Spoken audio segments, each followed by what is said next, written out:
luckily it's been very, very precise, and I haven't had to, since we got to the Insight 100 maybe 2 years ago, I haven't had to explant a single lens.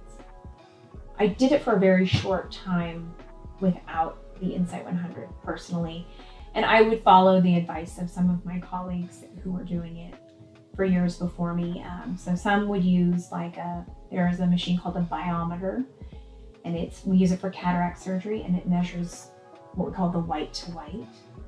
I would use that. I kind of realized that it was a little bit larger than what's true. So then I started doing like a digital, literally a manual measurement of the white to white with calipers, where I'd have the patient lay on their back, and it was always a little smaller than the digital one. So I would kind of follow that one. You're trying to manually measure something that is kind of in the area where the lens sits, but it's not really where the lens sits. So it's like a substitute measurement, and it's on the outside of the eye, and it's pretty much where it's going to be, but it's just not the actual true length and organ. It doesn't take into account how vaulted the actual human lens is, that the ICL has to vault over. So if that human lens is flatter, that length doesn't have to be as long.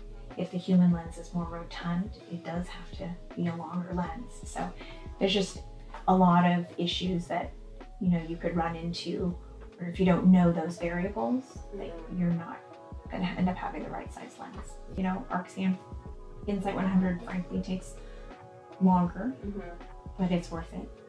And I'm very lucky because I have the Insight 100, and it's interesting how my colleagues in my company, because we're multi-state, they're starting to get wind that I have this machine, and so they're all kind of asking for it as well.